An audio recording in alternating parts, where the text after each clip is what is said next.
I know how J. Cole feels, bro. You know what I'm saying? Like, nigga, don't put my name in that shit. I ain't even been, you know what I'm saying nothing to nobody. I've been on my righteous path. So, you know, your first initial reaction be to get some get back. You feel me? That's what you want to do. And then you catch yourself like, man, hold on. You know, before I jump out the window and go bite this guy's head off, you know what I'm saying? Let me think about everything that's going to come behind that and everything that I could potentially lose. You know, I've been in that situation before. Shit. You know, when I was young, I had an issue with one of my friends, just like him and K-Dot was. I had issues with one of my friends. And finally got the drop on that boy years later. And I almost threw my life away. You know what I'm saying? Shit, man,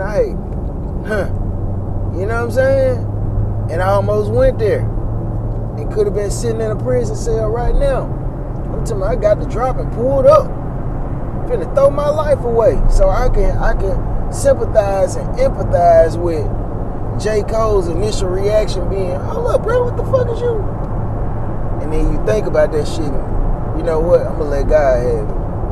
I gotta work on myself. That's pretty much what J. Cole was saying. Damn, I'm finna snap out, man.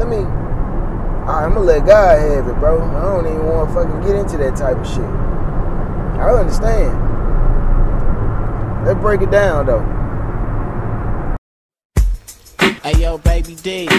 Get your little ass over here on the mic, man. Show these other little niggas they can't fuck with the Dangerous Crew, man. Spit that shit. Shit on gold chain, gold glasses, prime time like Dion. Hey, can't do the Quan, do the Dion.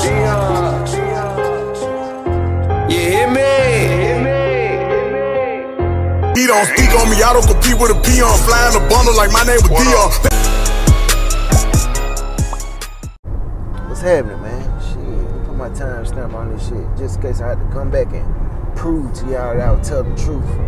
Because some kind of way, my words always swing back around and make sense. Today is April 16th, Tuesday, April 16th, 2024. And check it out. So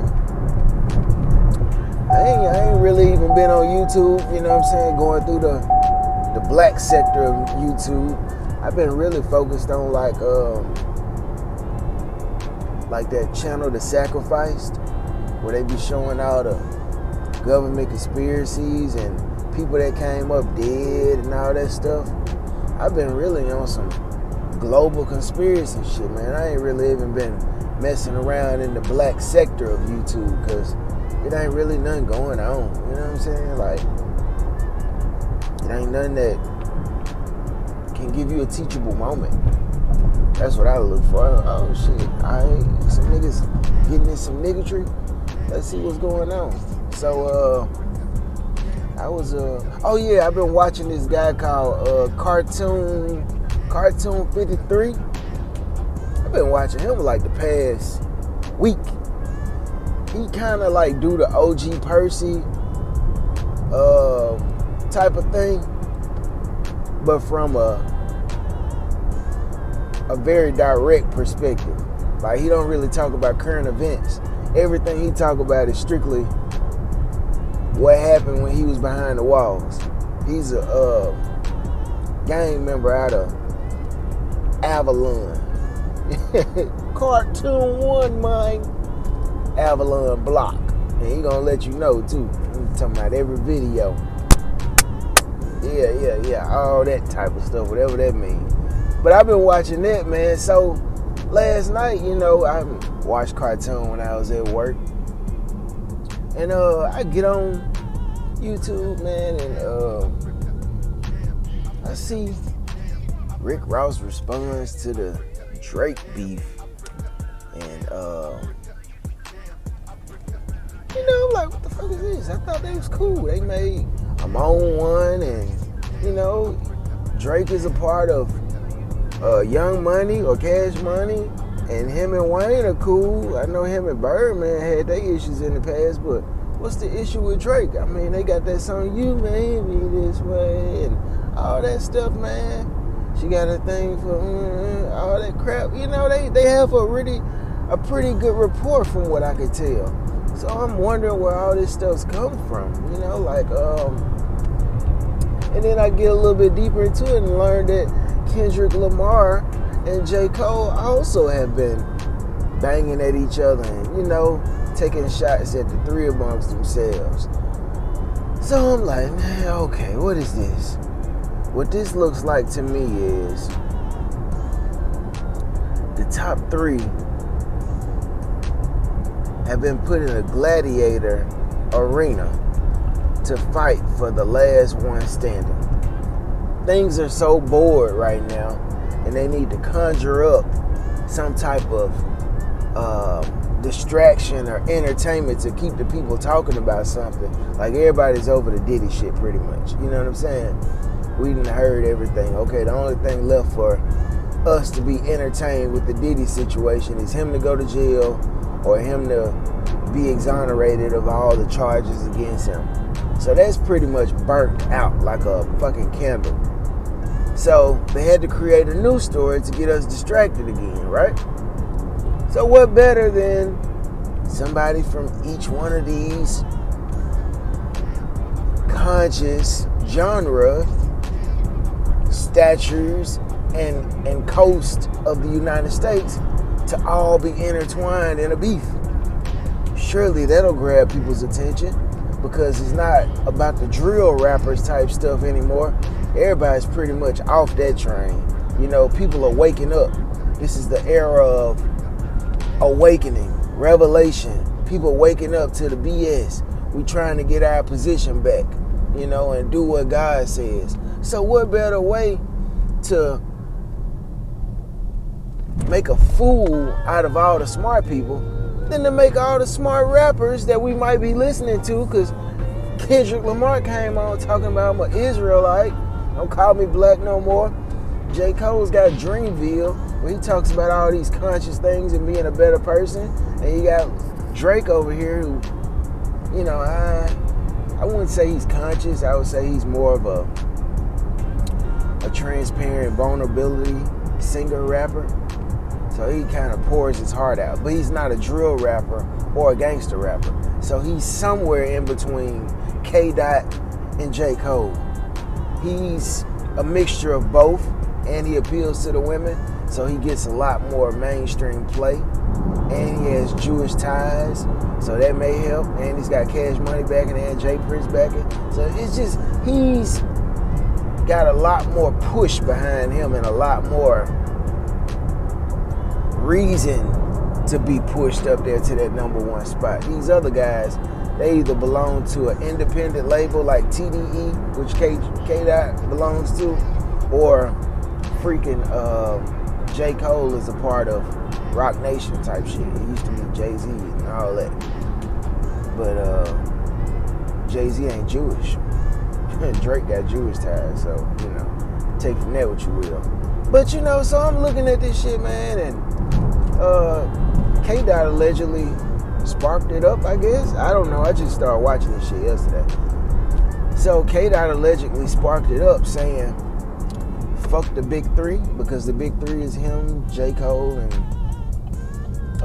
Drake. So he said, fuck the big three. There's only me. And he just want to fucking put his gloves on with these cats. Now, if you don't know, around the time that Meek Mill and Drake were beefing, Meek Mill was hanging around K-Dot in the studio and shit. So I believe a lot of the battery that was put into Meek Mill's back came from K-Dot. You know, I believe he's always had a low-key disliking for Drake, just on some real shit from what I've seen. I know what it looks like when you and a man hang with each other, then all of a sudden this man come out of left field and say something about another man. And then you don't say anything to, you know, have your homeboy back. But you slick throw shots at the same guy that your homeboy jumped out the window and said something to. Your homeboy didn't have the feet to box with him. But you know what I'm saying? You didn't stand up for your homeboy. You just kind of left your homeboy out there to box with him on his own while you stayed back in the back like, let me see how he gonna do my homeboy before I jump out there on him like that, you know, and go full force. See, Meek Mill went right at his ass. Cause I guess Meek is the type of nigga where, shit, I promise I'll say something to him. Oh God, I'll say something to him. Like Scrappy Doo. I'll say something to his ass, bro. You want me to say something? Just to try to prove out how much of a man he is and how tough he is. He'll jump out there.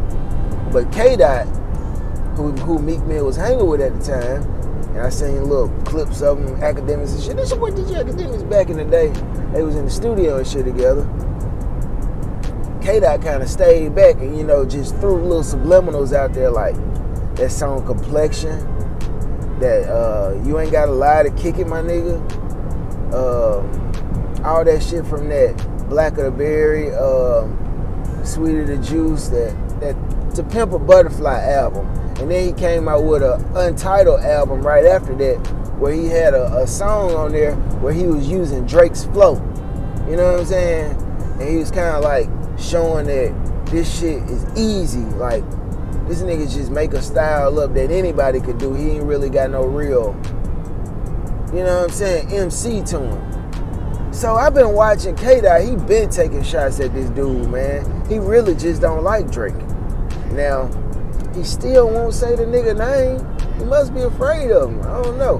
But K-Dot is the type to like bait you in, reel you in. And I get it, because he feels like there's a lot more realer stuff that Drake could be talking about for him to be called a #1 guy in that #1 spot. I get it.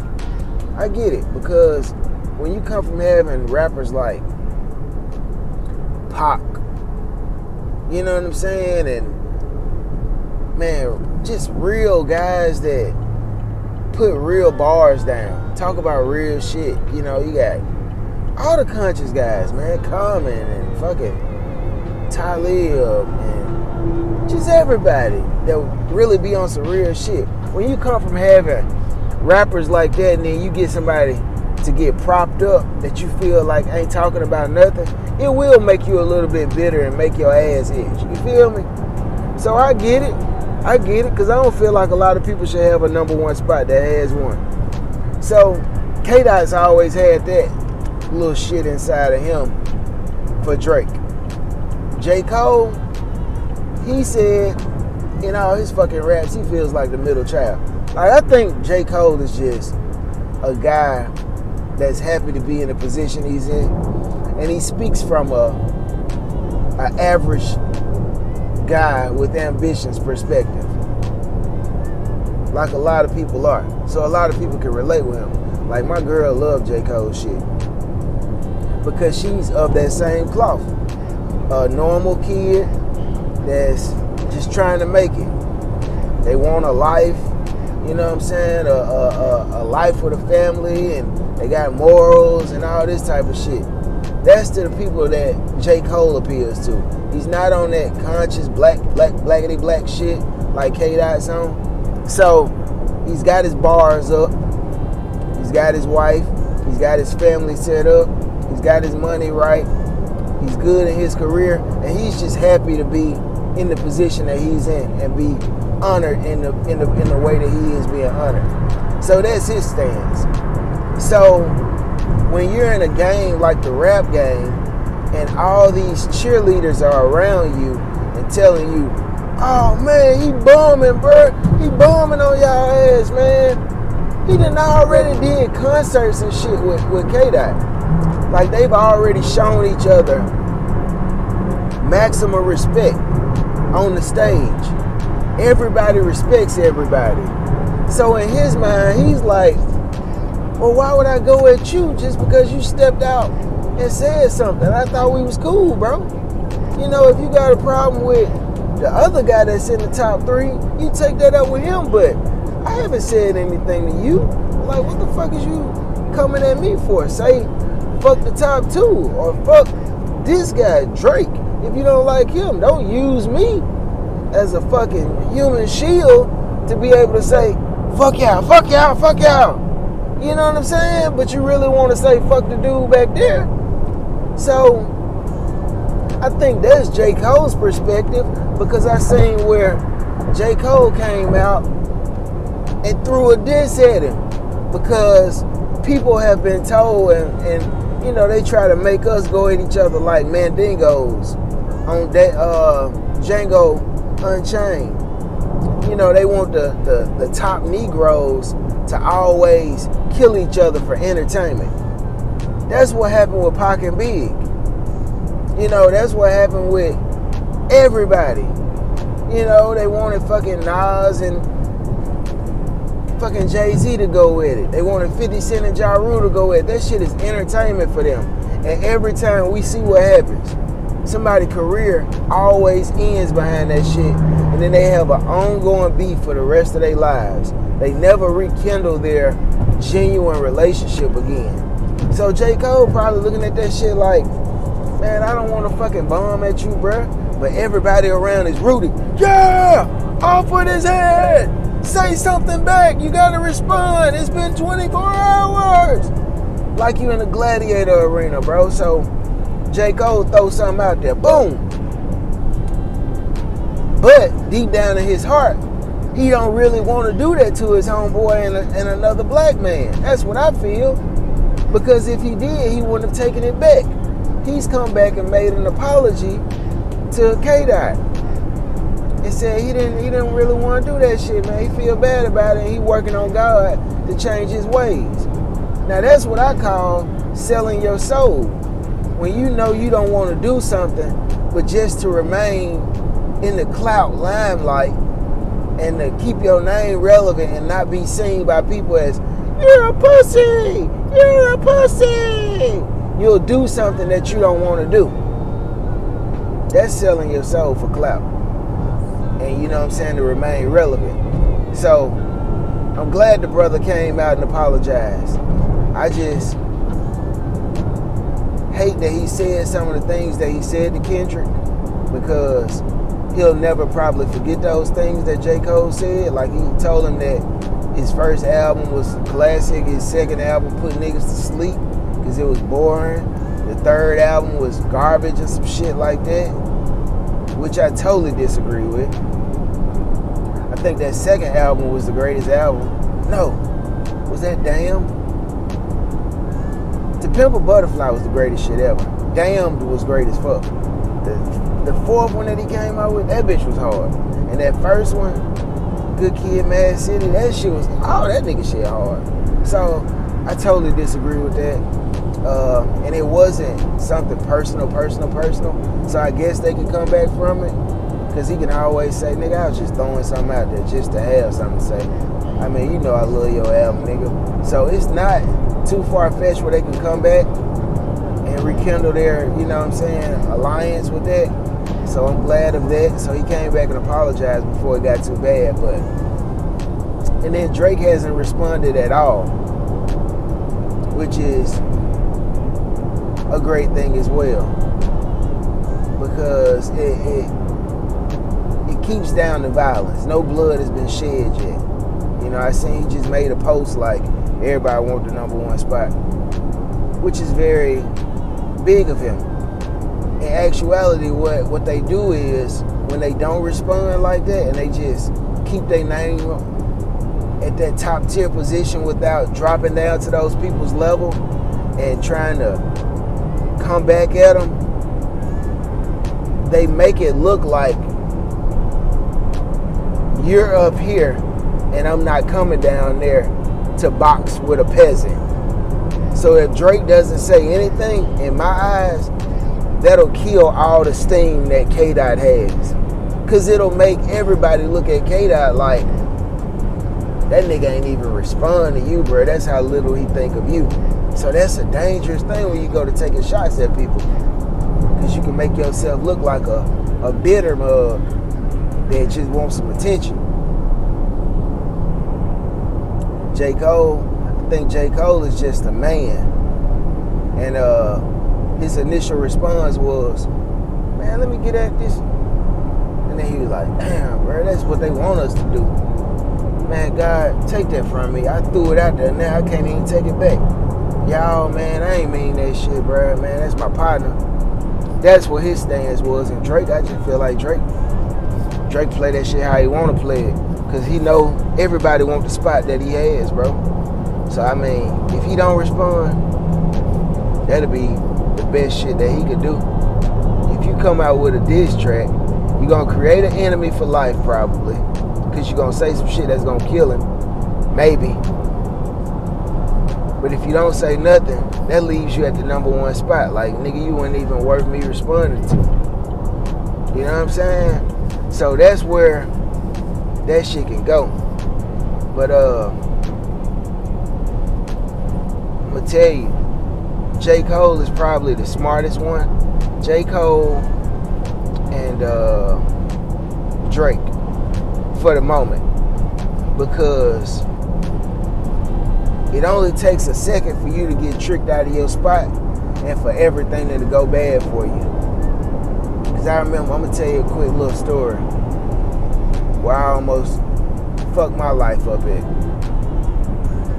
Had a homeboy from back in the day. We was close. Just like K-Dot and J. Cole. Me and this guy got into it back in the day. I searched for him, looked for him. I always had a bitterness in my heart for this guy, right? I wanted his head bad. Looked for him years. Finally got the drop on him, right? Unexpected. I won't even say how I got the drop on him. I won't even say how. But I finally got the drop on him. I was ready. But I looked around and I had come so far over the time that I had been looking for him that I was faced with a choice. Do I throw away everything I had and I done built over time? My kids, my family, my house, all the accomplishments I had accomplished. Do I throw it all away and go sit in a cell all behind some ego and pride shit that I had going on from way back and trying to remain in the clout of people saying, he got his ass, he finally got his ass? Do I do that? Or do I say, fuck that shit and let karma deal with it and let God have his vengeance? My initial response, I got suited and booted in all black.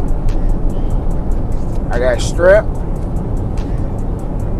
I went and laid on him. And right before I pulled the trigger that night, I had a change of heart. That's all I'm gonna say. You know what I'm saying? That's all I'm gonna say. Cause I ain't gonna incriminate myself. But right when I was finna let that bitch go, I said, fuck it. Went home, never thought about it no more. You know what I'm saying? But I had the opportunity. You feel me? But I turned it down. Cause it was way more to lose for some shit that didn't even matter after all them years. So I think that's what J. Cole probably knows. Man, that shit ain't even worth it. You know what I'm saying? Like, you gotta know. Like, you gotta foreshadow shit, bro. You gotta know the bigger picture, bro. If J. Cole actually went at that man's head, so much shit could come out of that. If Drake actually went at that man's head, so much shit can come behind that. Look at Tupac and Big. Look at all these other niggas that was beefing with people, man, and that shit spilled off of the CDs and the fucking the disc and the tapes and the cassettes, and it actually turned into some real shit. And everybody always say, "Oh, it's just the rap culture. It's just the rap culture." It's not just the rap culture, bro. That shit always spill out into something else. It's not, bro. It don't always stay on wax. Both of these guys got street ties, bro. Mob ties, TDE. Nigga hang with J-Rock now. So, I don't know, man. Y'all let me know who y'all think is playing the best position. You think K-Dot was right for going at Drake because he got this bitter hate deep down inside for him because he don't respect his craft? Do you think J. Cole? I seen like this guy called, what was his name? Damn, I forgot what the dude's name was, but he was just bombing on J. Cole, saying that J. Cole was a real P-word for apologizing. I think he's the smartest one out of the whole group, if not Drake. You know what I'm saying? If I was Drake, I wouldn't even made a post saying that everybody want the #1 spot, because then that put your head on the chopping board. You know what I'm saying? Like you stunned on them. So that make them come at you even worse. Then they want to kill you. But I think J. Cole probably was the smartest one. Because he got ready to go for some shit. And then he said, you know what, bro, I don't even want to go there. I'm gonna come out and make a public apology. Just like I put a public reaction out there. Response out there. So, y'all think J. Cole's the smartest one? Or do y'all think Drake was the smartest one? Or K-Dot? Y'all let me know, man. But don't throw your life away, man, for no clout. I almost did. I wouldn't be here right now. I ain't even have 100 subscribers when I was finna throw my life away doing that shit. And that was a couple years ago. Nigga can vouch for it. You know what I'm saying? If he see this shit, he can vouch for it. But yeah, man. Like I say in one of my videos after that happened, that shit squashed. I ain't tripping on that shit no more, bro. You know what I'm saying? I done moved on, nigga. But yeah, man, I'm out. Alright, peace. Shit get real quick, man, so don't fuck around. Shit get real. Everybody ain't joking.